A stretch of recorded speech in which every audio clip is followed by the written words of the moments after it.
I have not figured out the work-life balance. I've been told many times that if I'm not careful, I'm going to burn out. But at this point, I really don't know anything else.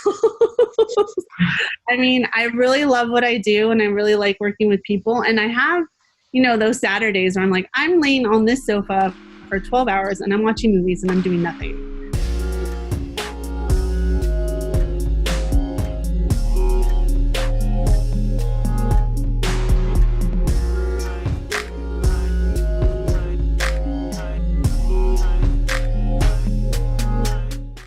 How do you get a work-life balance going then?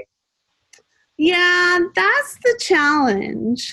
So, to be honest, I have not figured that out. I would say I spend most of my time working, and it seems like a double-edged sword. I'll get really excited when I get new clients. Mm-hmm. I'm like, oh, I got new clients. And then I realize, oh, I'm going to work more. So, So I honestly have not figured out my work-life balance. Even when I'm hanging out with my parents, we're probably doing something for my business or something that I'm trying to create.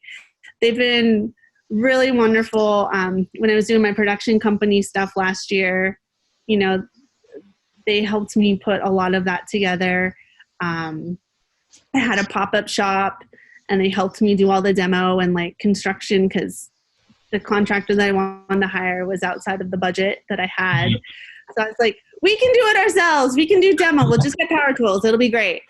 So I have not figured out the work-life balance. I've been told many times that if I'm not careful, I'm going to burn out. But at this point, I really don't know anything else. I mean, I really love what I do and I really like working with people. And I have those Saturdays where I'm like, I'm laying on this sofa for 12 hours and I'm watching movies and I'm doing nothing.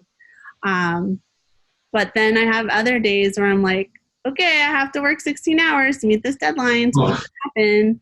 So I think it's just a natural, just a natural thing. We're a deadline driven profession and you have to work to meet those deadlines. I mean, it's a non-negotiable.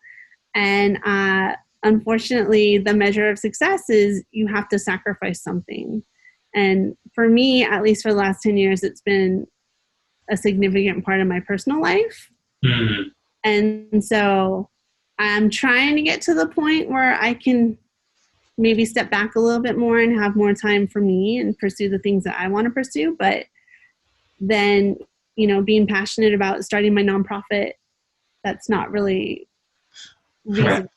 So, so I'm just going to keep going until I need to take a sabbatical and then we'll see what happens. Well, man, you must be one of the hardest working people that like we've had on the show. Just the drive and like your hustle is incredible. Well, I think the difference is when you really love what you do, it doesn't really feel like work. I mean, I go into showrooms and I'll pick fabric samples and then I go connect with the contractor and then I do a site walk and then, I go meet with my client and I do a concept board and I do construction documents. Like all of that is fun. So before you know it, like the whole day is over and you're like, oh, how did I spend 16 hours today? I don't know. It honestly doesn't feel that way. And so it's hard to say that I'm working really hard when it only feels like hard work on days where everything goes wrong. Mm-hmm. And then you're like, can this day just be over, please? But in the midst of everything else, like when you love what you do and you're passionate about it, it honestly doesn't feel like work. It feels like I get to play every day. And that's really, that's a luxury that not a lot of people I think have. And so I'm really grateful and appreciate that.